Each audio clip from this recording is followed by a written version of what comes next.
לוקחים חוט ברזל קשיח יחסית, גם קולב ישן יכול לעבוד, ומכופפים אותו לפי הצורה שנראית בתמונה.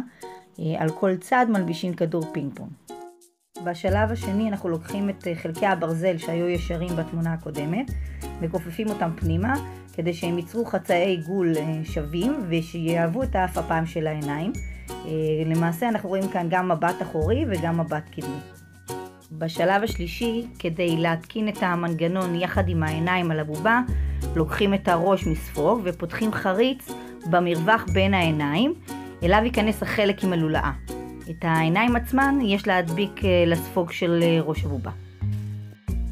כאן אנחנו רואים דוגמה למנגנון ממבט מלמעלה.